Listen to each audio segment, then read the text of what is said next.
Because he lives. God sent his son, they called him Jesus. He came to love, heal and forgive. He gave his life to buy my pardon. An empty grave is there to prove my Savior lives. Because he lives, I can face tomorrow. Because he lives, all fear is gone. Because I know he holds the future, and life is worth the living just because he lives. How sweet to hold a newborn baby, to feel the pride and joy he gives. But greater still, the calm assurance this child can face uncertain days, because he lives. Because he lives, I can face tomorrow. Because he lives, all fear is gone. Because I know he holds the future, and life is worth the living just because he lives. And then one day I'll cross the river, I'll fight life's final war with pain, and then as death gives way to victory, I'll see the lights of glory, and I'll know he lives. Because he lives, I can face tomorrow.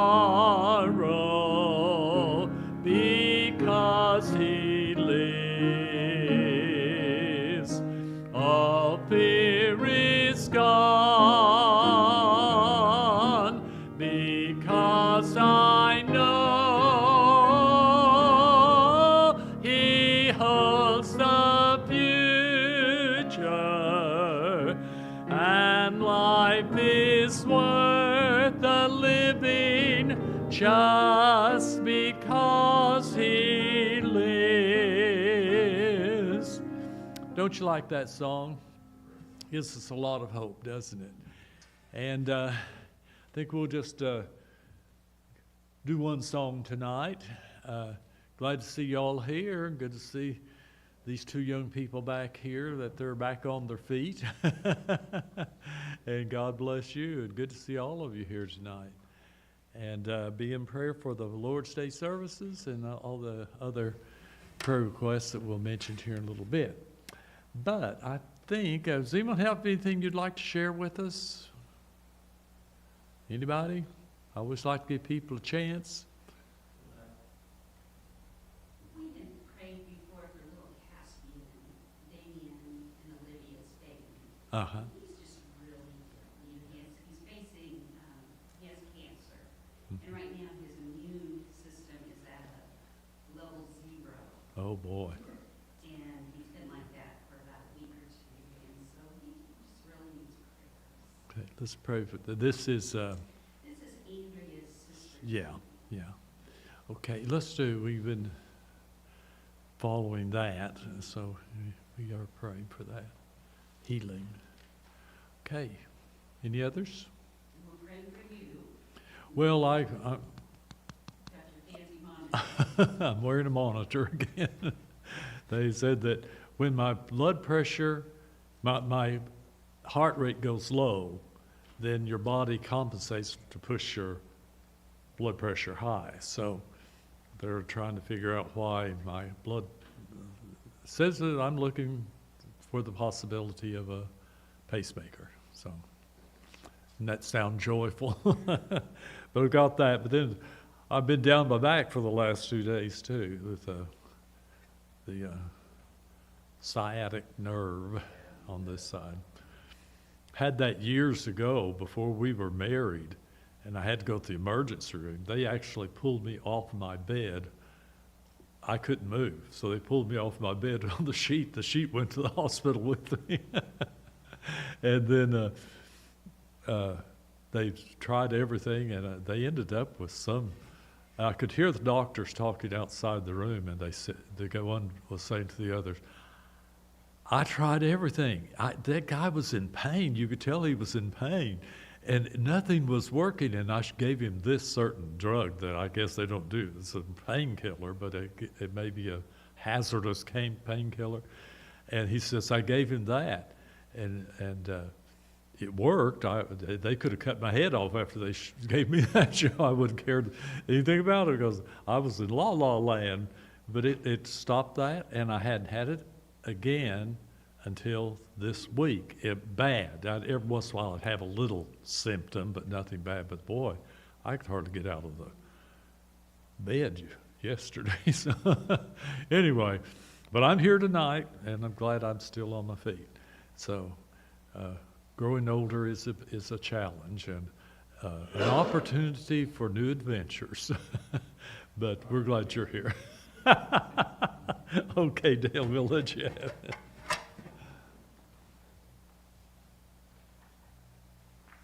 Everybody got a coffee, right? We got plenty because they extras. Yeah. Let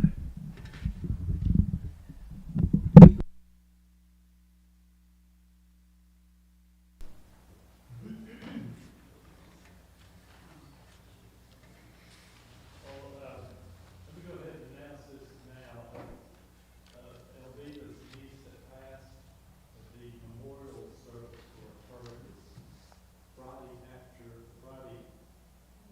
10 o'clock in the morning on Friday at the First Christian Church in Prairie. Okay.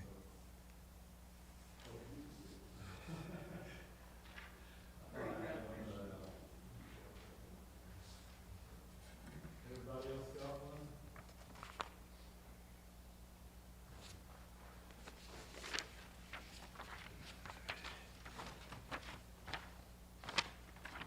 So we're down here at this chapter 12, verses 7 to 9. I believe that's where I marked it last time anyway.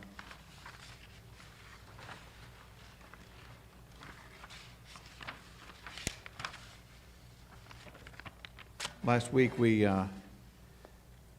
got to the male child that was born, and I talked about the wilderness and Israel out in the wilderness of the nations, in the sense of the last couple thousand years of history of Israel. So we're going into war here, war in heaven.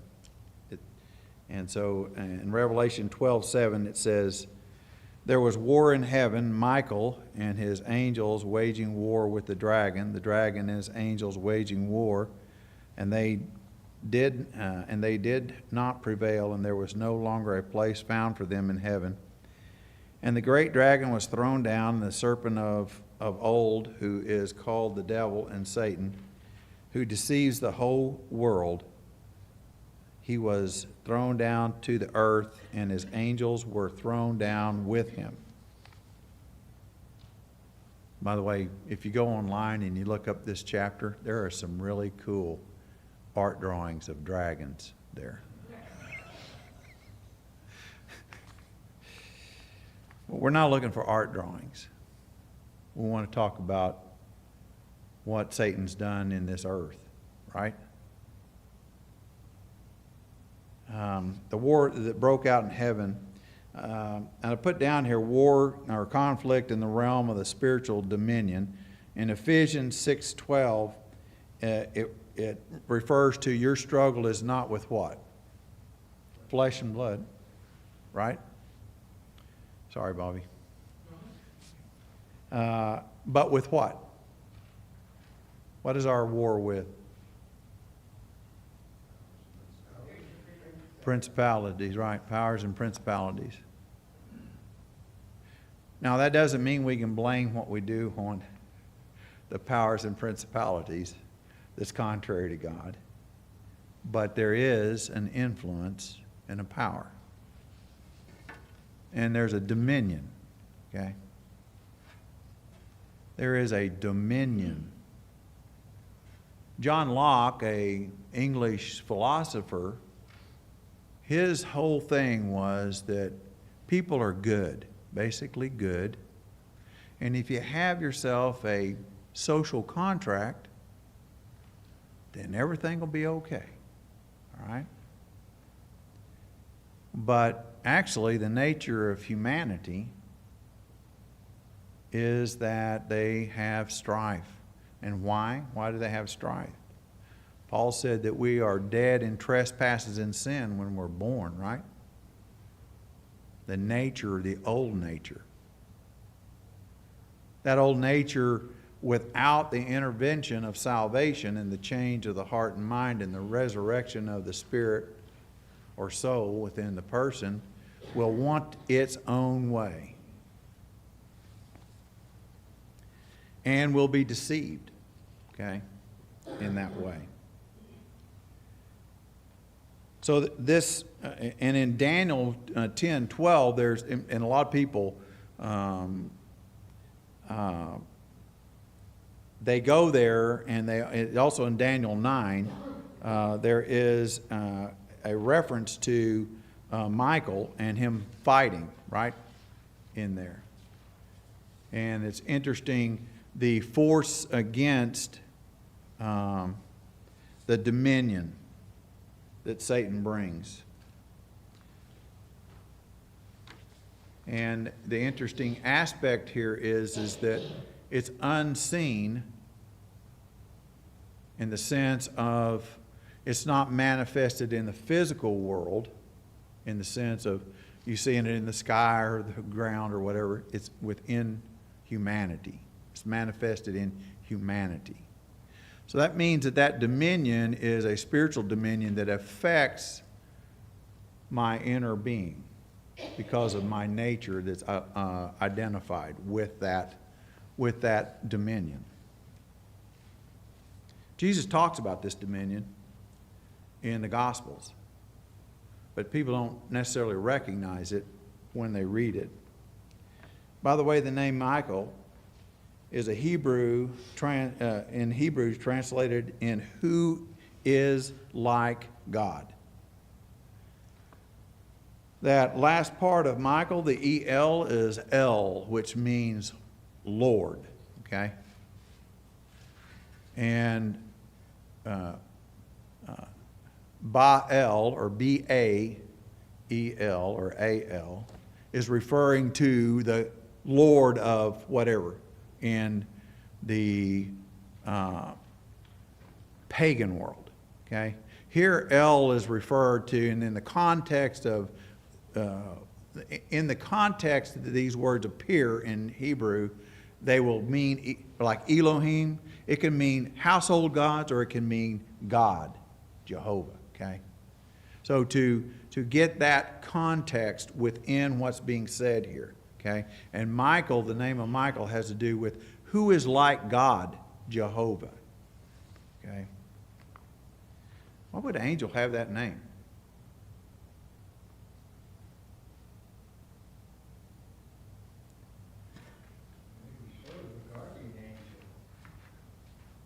Well, we always think of angels as a separate entity, right? As something, as a messenger or a one sent.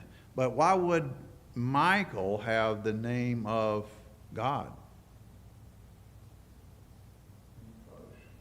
I think in angelology, Mm-hmm. Michael was one of those who was right up there, was Yeah. one of the top Mhm. echelon. There's levels of angelic beings apparently. So he's right up there with God. He's a messenger of God. The same is true of the one who visited Mary. Uh-huh. So Yeah. Gabriel, that has El in it. Yeah. Yeah. And so there apparently, whether there's more, I don't know, but those two apparently fit in a level that's, they're right there with Right. God Right. in a way that the rest of the angels are. Right.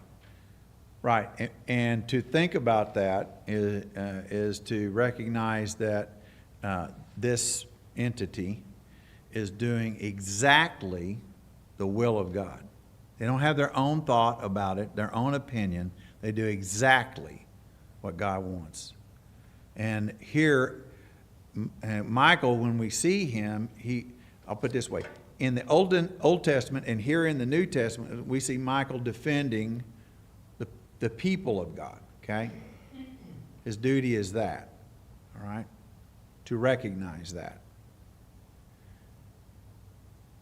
So, a lot of people, they love to make this artwork and stuff of these, of like the dragon and Michael and all these different things, the battle and all that.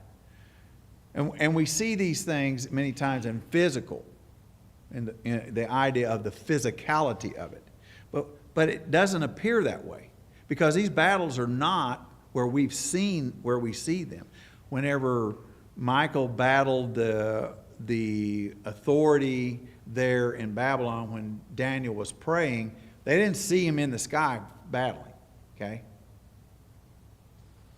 So we understand this is a dimensional thing, a spiritual thing, okay, that affects people, okay, who give themselves or align themselves with either the side of Satan or the side of God. And to see this here, that there was battle.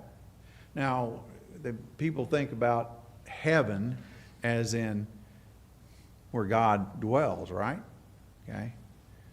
But actually, in some cases, it means a dominion or a dimension of power, okay? Because that verse there in Ephesians, it says we battle what? Dominions, right? We battle powers that exist, okay? In high places, right. And so referring to that, it's referring to these dominions that exist. And so Michael was there doing this, okay? This is an image here that is being...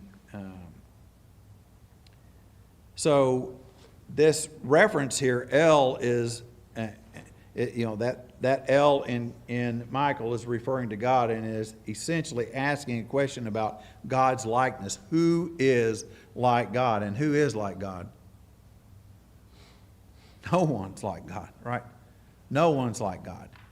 That's understood right. Yes.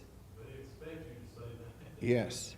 And God, our God, Jesus Christ, and God, his Father, are not, their characteristics are not to be compared with any other God. You know, the Pantheon in Rome, okay, held many gods in there. And those gods had characteristics that they compared to each other. Okay? If you wanted your wife to have a good birth and a live child, you went to a certain god. If you wanted rain on your crops, you went to another god.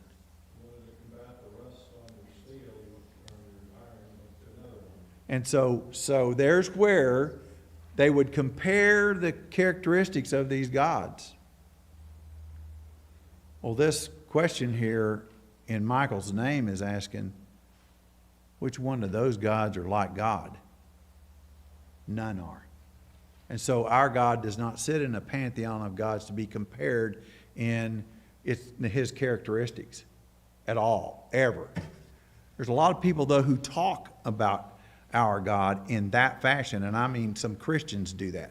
They talk about Jesus Christ and his characteristics in comparison to other things that they think are sort of equal, okay?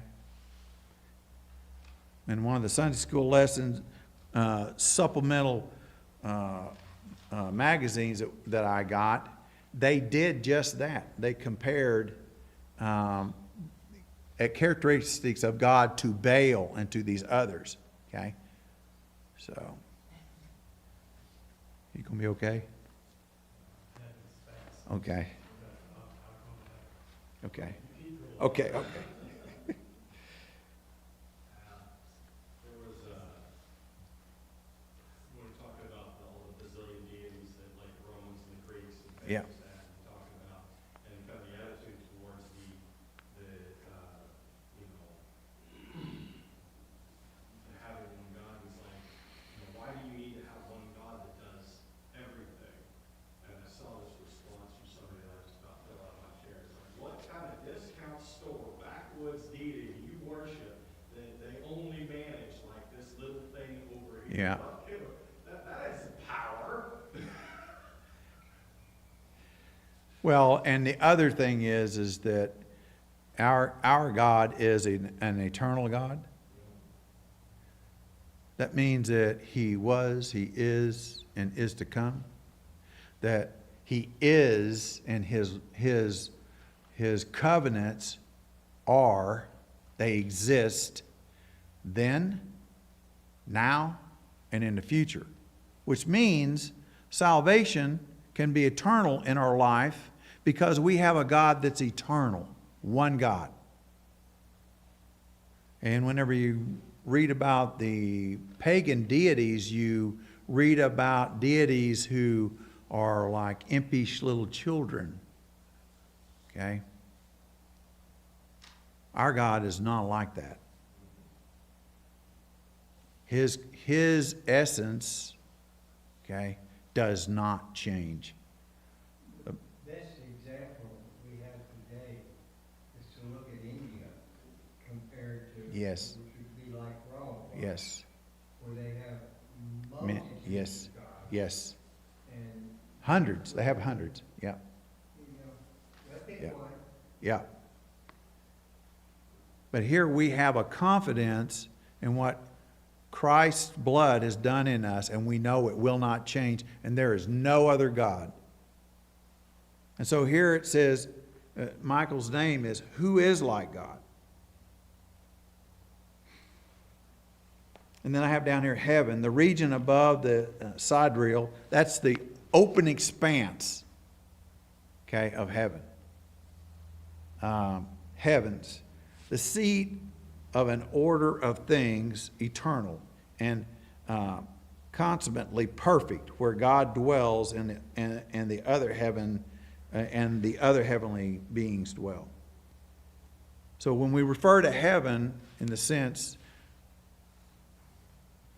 whenever you say heaven, people have some sort of, they've heard a lot of imagery, I'll put it that way, okay? Jesus didn't refer to heaven in those terms. He referred to heaven in his Father, in being with God, the Father. He referred to the essence of being with God. Sometimes people talk about heaven like they're kicking around, in town. But our being, our existence will not be like it is here in the sense of how we think of God. The Bible tells us that we are resurrected. There is a change in our consciousness. Paul says that we will know him as we are known. Okay? That there will be a consciousness of change in the sense of our comprehension of God. To be where God is. In Jesus' parables, when he told some of them, he referred to people being cast out into outer darkness, right? The man that didn't have the robe on, the wedding robe, was cast out into outer darkness where there's weeping and gnashing of teeth. Cast out of the presence of God. Cast out of the presence of the Father. Heaven isn't heaven without God being there.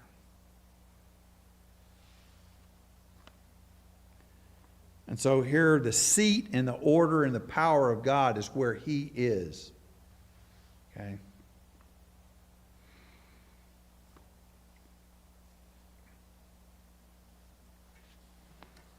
And Michael, his name is power and authority and conveys the understanding that no one is like God, Jehovah. Daniel 10:21, it says, Michael is referred to as your prince, a faithful protector of God's people, the national protector of God's people. What would we call Jesus? What is he? What do we refer to him as? The Son of God. What has he done? Made it possible for us to have salvation. He redeemed us, so we belong to him, right? He is like, in the sense of this description of Michael, he is the protector. His blood upon us gives us the power and protection of being within the Father. Jesus said, I'm the door that you go through into the Father. Jesus, in the sense of what he did for all of humanity, and if you remember, we talked about why the sheep could not, why no one could find or break the seals. They couldn't find anyone to break the seals on the scroll. There's only one person that could do that. It was the Lamb, right? And I asked the question of why the characteristics of the Lamb, why him? They said they couldn't find anyone in heaven, on earth, or under the earth. They could not find anyone to break the seals except for the Lamb, who appeared, took the scroll, started opening the seals. The reason is because Christ became flesh and then lived a righteous life, suffered, was executed as a criminal, resurrected. There is no other being on this, in any dimension you want to name, where a entity like that exists. Okay? The one and only. The protector. The one who brings salvation. The one who came from where he was to us in the guise of sinful flesh, that he might bring to us salvation. None other. God said in the Old Testament, I think it's in Ezekiel, He said, because you, Israel, have corrupted and not shown my name as holy among the nations, I will come to this earth. I will come and myself, and I will show among the nations my name, my holiness, my power. Christ did that. Okay? Michael is an image of who Christ is and what He did in protecting, in that very power of His presence and His blood, bringing to us salvation and victory in our lives over sin. Jesus is not Michael. No, I'm not saying that. I'm saying in the sense of what He did is the only one thing that no one else could do. Okay. And what, I wasn't there when you talked about who could open the seals. Right. So the seals is like the legal document. Yeah. The seal. Right. Would he have the legal right to open the seals? Why? So Christ fulfilled what when He came? What did He fulfill? The law. He fulfilled the law. Hebrews talks about this. He talks about Christ fulfilling the law. He talks, and when we talk about the law, we're talking about the law in the sense, and people think of the Ten Commandments, but also the law of the temple, or not, well, the temple, but the tabernacle. Because there's only one person can go in the Holy of Holies, right? That was a law, okay? So He came and fulfilled the law by being obedient and living a righteous life that no one else could do. When God told Israel, you have not been my priests and not been my people as the way I ask you to be, and you have profaned the name, my name, among the people. I'm going to come and do this myself and show my holiness and fulfill what I wanted you to do. This is a hard thing. The woman with the stars and the moon under her feet and her clothed in the sun, referring to Israel, that was a hard thing for Israel to live through all of those destroying moments of their failure to bring forth the one and only Lamb that would bring victory in the life of those who would believe. This is giving us an image of God, of Christ here, the power of Him.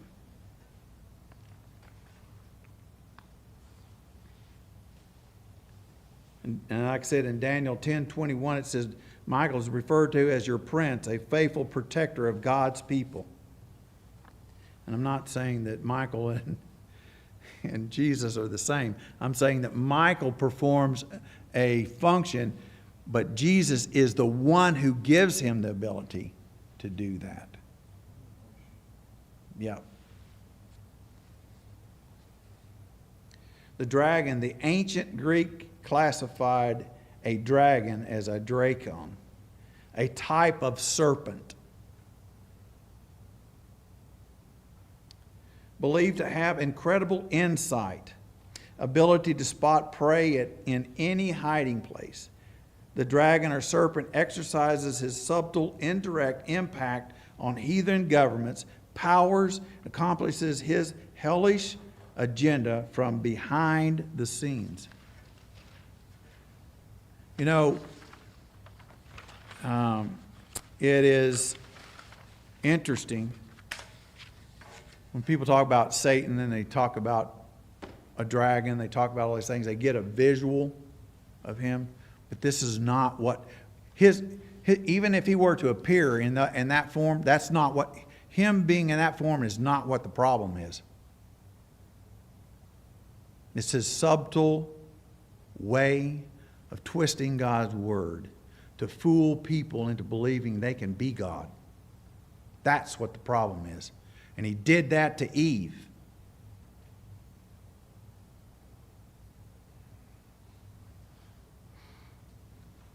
Satan, when he is deceiving the mind of people, and and fulfilling something for their desires to go for. That's what sin is. I've been thinking about writing something having to do with the 10th commandment. Do you guys know what the 10th commandment is? Yeah, thou shalt not covet. So I got a question for you. The other commandments are deeds. Is that 10th commandment, is it a deed or a state of being? State of being, right? So the 10th commandment being a state of being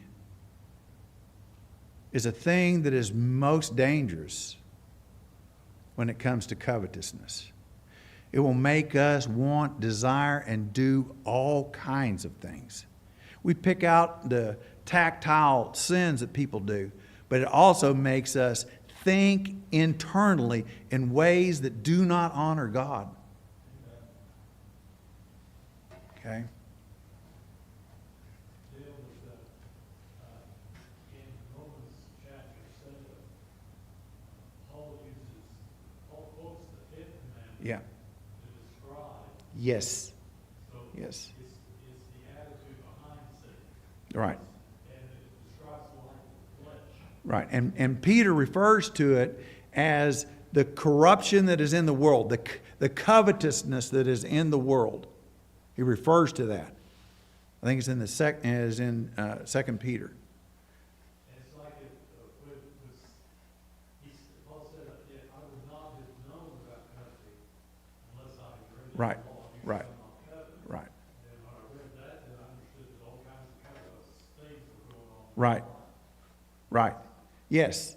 Because those desires in us that are not honoring to God, or I'll just put it this way, they become idols in us.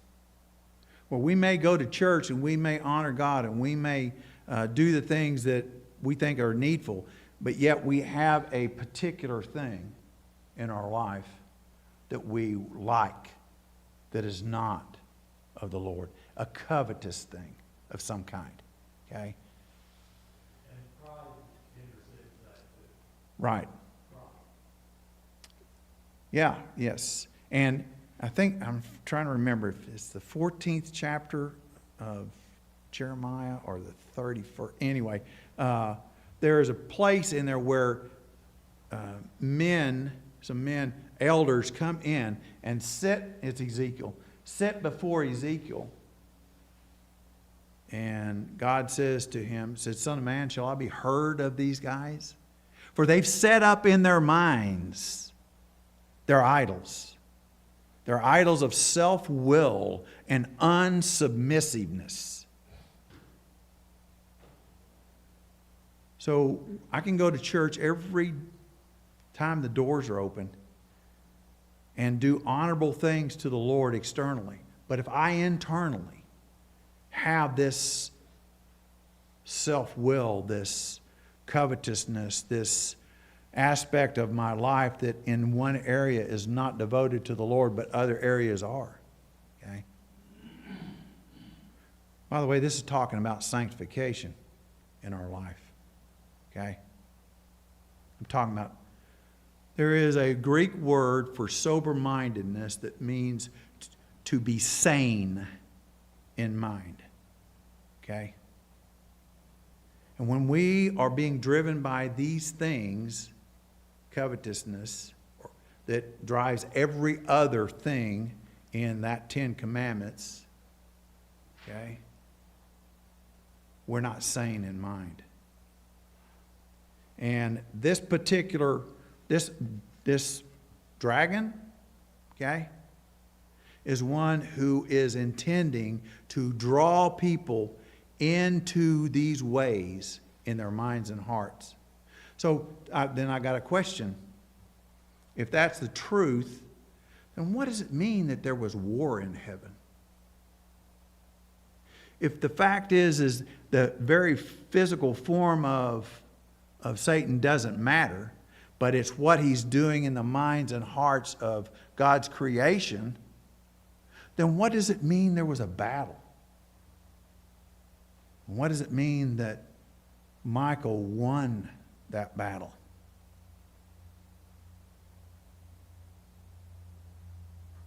We see that these things that God is aiming at to defeat, and he did defeat through Christ. There's not some physical thing that you take a sword to. It has to do with what's in us that he wants to defeat, that we might be free.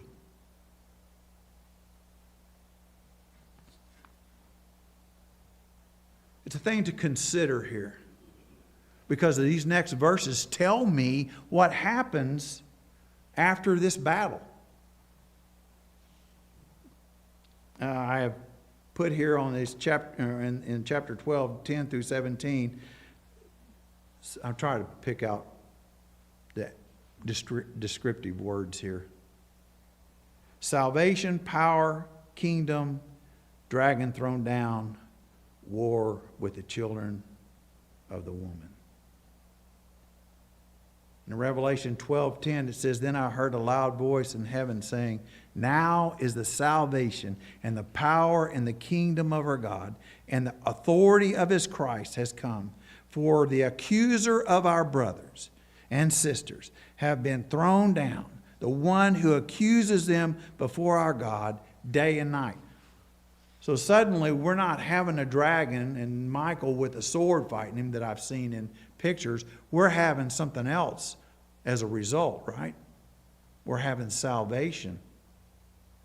We're having deliverance of the accuser.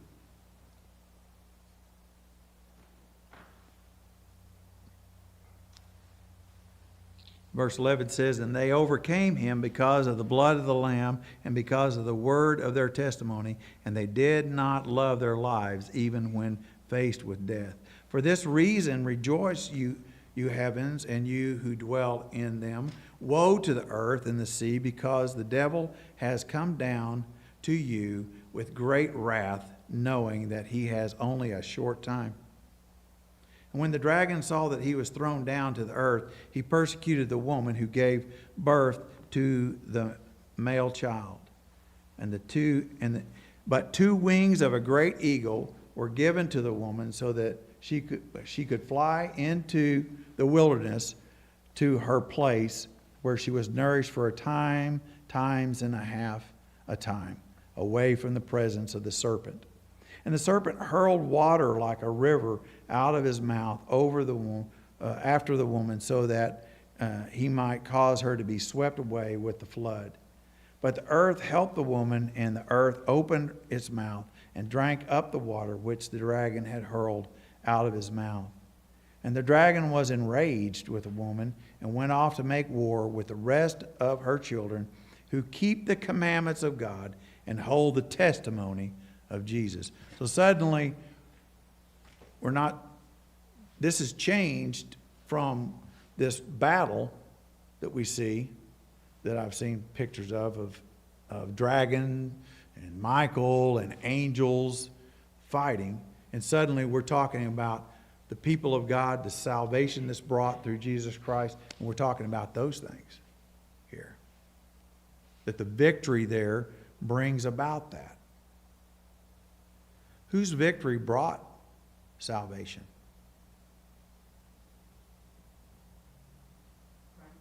Christ's. Not Michael. Christ's victory did. Suddenly we see that this thing that's happened here, having to do with a dominion and power that Satan wants to control, that victory causes a change. We find that in this description here, It's talking about what God has done for us and through Israel, okay? And it's 6:45, so I'll stop there. We'll go, next week, we'll go to war, okay?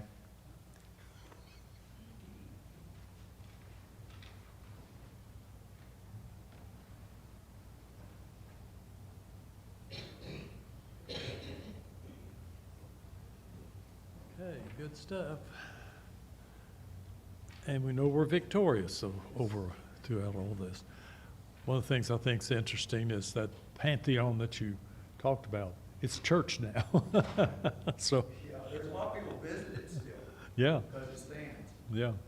And it is a church. They turned it into a church, so it's no longer it's the Pantheon any longer. Oh, is that right? Yeah.